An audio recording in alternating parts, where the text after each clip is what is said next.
You're listening to the Super League Pod, coming up on your favourite Rugby League podcast. We've got all your feedback and shout-outs, brief news from around the world of Rugby League. We take a look back at round 20 of Super League play and preview round 21. We've got our quiz and we take a time-travelling trip back to 2014 for some of our crazy predictions. So strap yourselves in, kids. It's the 150th episode of your podcast with your views, the Super League Pod.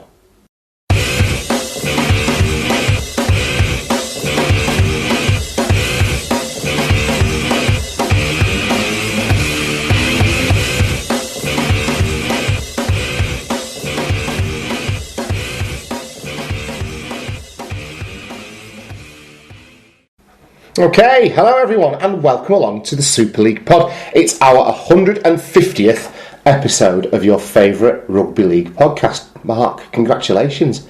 A daddy 100. How do you feel?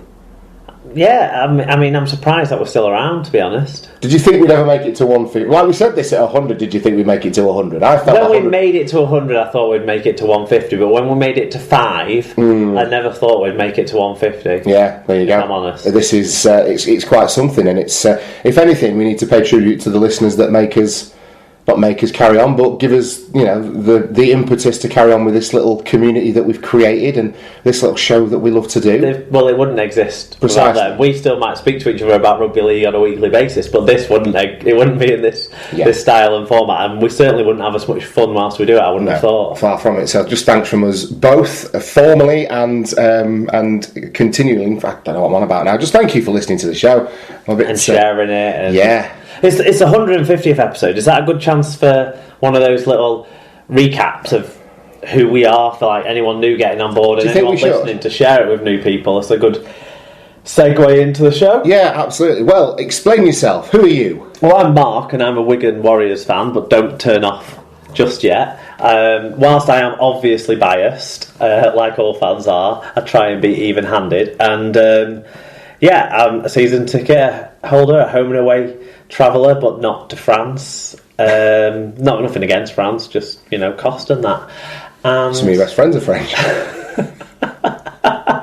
and I've been doing this for 150 weeks. There you go, yeah. I've also been doing this for 150 weeks. My name's Tom. I'm a Bradford Bulls fan, which I used to say, please don't hold against me, but now I think people like to offer their sympathies for, so I make a bit of a bigger thing of it than I have been doing in the past. But yeah, we've co-hosted this show together for 150 episodes with the occasional phone in and the occasional solo episode and the occasional guest host or telephone guest, but we're the constants, aren't we, on the Super League Pod? And every week we bring you feedback and shout outs from a plethora of our listeners. So if you are news, so if you are new, you'll hear all about how to get in touch with us, and you'll hear other people getting in touch with the show as well. And if you're not new, now is when you share it for new people to join in. So then we talk about the news, like you say. We take people's views on that. We review last week's games, we preview upcoming fixtures from around the world of rugby league, and there's usually a bit of a quiz at the end where Mark flagellates me about the internet with his knowledge. I like to think we brought this whole quiz thing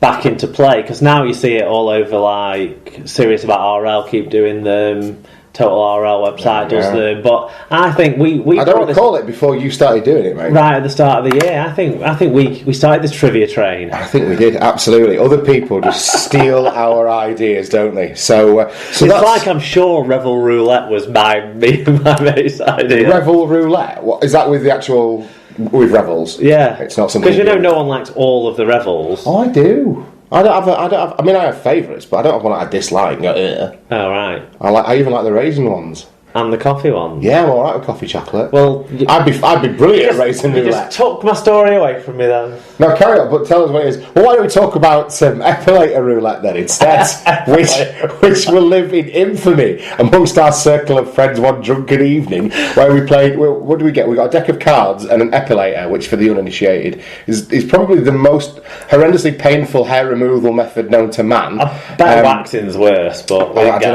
know.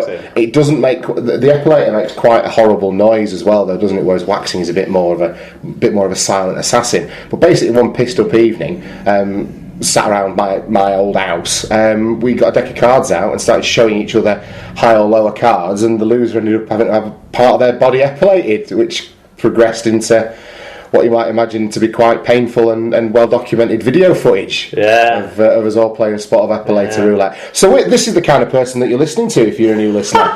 The sort of guys that get involved in stuff like that. How long ago do you reckon that was? Must be 6 years ago. No, more than 6. Do you think so? I would think more than 6. Wow. Yeah. Well, I remember the video that our friend Gavin took that for some reason didn't actually film and just played audio. Yeah. And honestly, it sounded like something out of a horror film, didn't it? The fear in those men's voices is something that will live with me for a good long time. So we can't play Rebel Roulette. We certainly won't be playing Epilator. It was before Curzon had the remodelling. So yes, it was before the show ever existed. So at least obviously 4 years. 3.5 to 4 years ago. Yeah. Our first show, I believe, was recorded on the 20th of January. That's right, at your house. 2014. Must be 2014 because it was the year after that. Because we're coming around for a full cycle since the World Cup, aren't we? We are, so that'll take us round to that again. That'll be strange because I remember us starting the show and discussing the ramifications of that previous winter's World Cup and going from there. So we had quite a few lively debates early on. I think we had more. Looking back, which I have done for our trivia. Excellent. I think we had more time on our hands back then. We must have done. We haven't particularly gone. I mean, we've kept episode lengths have kind of remained constant, haven't they? And Roulette must have been before Erin was born. Oh, absolutely, mate. So Erin's 6. Erin's nearly 6. I'm saying it must be at least 5.5. 5. Oh, yeah, she's very proudly tells she's 5.5. It was pre-Erin. Wow. Definitely. Right. So that's a long time ago. What about your week? We normally start with talking about our weeks, but we hung out on Wednesday, didn't we, for the last show? So there's probably not been much going on. No, I had a weekend with Emma and the kids, so it was very nice. Just sort of quiet family stuff. We were at a barbecue. Had tea out on Saturday night. So you're soppy Facebook. Well, I'm a bit of a soppy Facebook kind of guy these days, Mark. But it was a lovely weekend. We played on the beach and played a spot of rounders, which I won at. And that's not a strong boast, is it? Beating a girl and 2 children at rounders. Sexist. No. Aren't girls good at rounders? Girls played it. No, she's not. Okay. Some girls are very good. She's not. I can say it safely this week because she's away all week up in the lakes with the thing for work, so I won't be getting listened to. So I don't even have to couch myself in any way, shape or form. I think there's another trip to Southport and the destroyed her at rounders we did. So that was my weekend, just knocking about with the kids and doing family stuff. What about yourself? Well, other than watching rugby, it was my nephew's first birthday. My nephew Darcy, not named after. What's his name? Lussick. Darcy Lussick, not named after him. Not named after Darcy Bustle. Potentially, but either way. More possibly. So it was his first birthday, so we went round whilst he had not a clue what was going on and got really tired because people wanted to like pat him and hold him and what have you goes on. Yeah. And it's really more for them. Nice. It's really more for the mum and the dad, isn't it? The first birthday. I think so. Yeah. Celebration of that first tough year. Yeah. Of parenthood. So I spent the afternoon with my brother asking me questions about my tent because he's really obsessed with tents these days. Is that what he's into nowadays? He's big into his tents now that he can't buy a new car every year because he's got a child. Tents and Cosworths.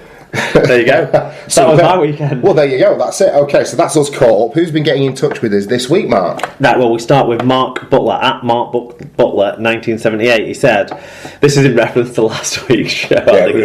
Thursday morning it went off. What time do you call this? Your mother's been worried sick and your dinner's cold. Yeah, we were very, very late to the party last week, weren't we? But we'd like to avoid that happening if at all possible. But what we didn't do was not do a show.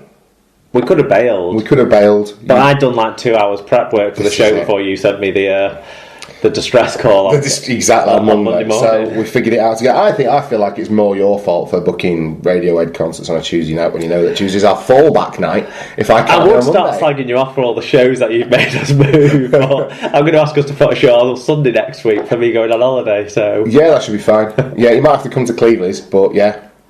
Why? Because I'll be in Cleveland. Or I can come to you. Well, either way, we'll figure it out. I'll come to you. We'll figure it out. This is the sort of stuff we do after this. No, if you're a new listener, this is exactly the sort of stuff we do during a show as well. We plan things, we break the fourth... Is it fourth wall in audio stuff?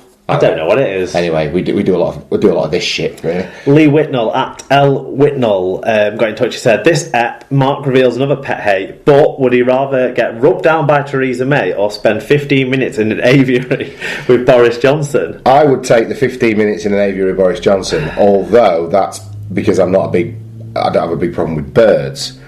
Although I think 15 minutes of getting rubbed down by Theresa May might be. There's no time limit on the Theresa May. Oh, it wouldn't matter, mate. It wouldn't matter. It would be a futile effort. I think what I could manage to do though is agree the rub down with Theresa May. Then she'll backtrack on the agreement. Yeah. So in the end, I won't have to do anything, which is better because Would you be getting a strong and stable rub down? Do you think? Or would it be a hard exit? Oh! I tell you what. Pun City. Let's look. I suspect not. It's one of those, isn't it? Do you think you could ever find yourself sexually drawn to Theresa May? It wouldn't be a sexual rub down, would it? Well, I suspect that's what Lee's getting at. Yeah, but I'm not seeing it that way. So if it was like a massage after like some physical exertion, then I'd probably go for that just about. I mean, people like ice baths now, don't they, and stuff after exercise and stuff. So imagine her touching me would be much like an ice bath. Yeah. But with a searing pain too that comes from the middle of it. But I'm sure, like I say, she'll renege on any agreement. Yeah, she won't do anything she says. So we're okay. Excellent. I think Theresa May's got bigger fish to fry at the minute than worrying about coming up north to rub down a Labour voter. Well, she's got racist backbenchers to sort out for a first. Yeah. Okay, Colin Render said he sent us a message on Facebook to say we are Super League. No, this is what we used to do all the time. Facebook.com/Super League when we couldn't say that. He said, great episode this week, kept me going as I listened along my cycle through or near some rugby clubs or towns of West Yorkshire. Started near the Hunslet ground, through Morley onto Batley and Dewsbury, and then through Wakefield past Ulton Raiders ground and then home. All that, and you'd only just finished the game reviews. I can't work out if that's a long bike ride or a long podcast, but bravo, Colin. It's a humble brag. It is a humble brag, isn't it? Yep, but I like it, so it's in. Dom Hodgson at the Hodge. Did you see him in his parrot outfit for at least 10k? Well, and 22 degrees of heat as well. Well, that's hot for me. Oh yeah. Anything above 17, I start getting uncomfortable and angry. I don't like it. I have to wallow in like a bath or something. I'm not good with the heat. Apart from when it's like a Magaluf afternoon and you manage to... Well, no, what I find is that overdo it and sunbed it. Yeah, but being pissed helps, doesn't it? Yeah. You know.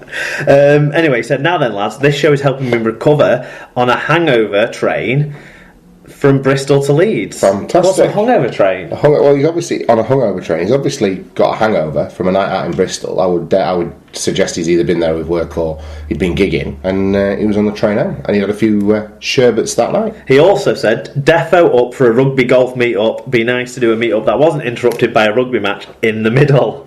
Yeah, definitely. I think that's something we all need to look into. Scoots and Langers and Dom all sort of circled the wagons and got organised and found a place in the middle of the country. That might be a good...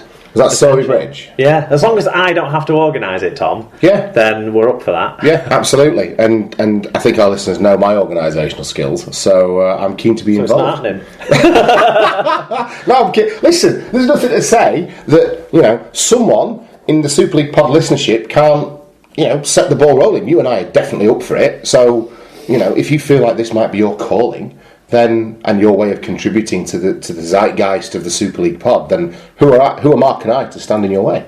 Fatboy Rob got in touch at fatboy_Rob. He said, do you think the potential restructure has anything to do with Toronto heading for the 2018 Middle Eights logistical nightmare? And then Neil McEwen said, restructure must be happening with Toronto signing NRL players and Bradford actually signing players. Seems both clubs had a heads up. Well, I'm not sure that they have, because Ralph Rimmer was in the trade press today saying there's nothing specific in place in terms of a restructuring geared towards saving the Bulls. So no, but if it so happens that championship crowds are supplemented by their presence, then Well, that's the whole reason they're in the championship this year and not starting in League One like they should have done, Mark, is to supplement the crowds. Well, that, and it was very late in the day, wasn't it, when all this was ironed out. I just think at this stage it's July. Ralph Rimmer's saying we're not going to have anything for 6 weeks. That's the end of August. We're talking the Challenge Cup final will be due to play, and we still don't have a clue what we're actually doing round next year. I don't think that's good enough. I think we need to put any sort of changes back if we have to make them.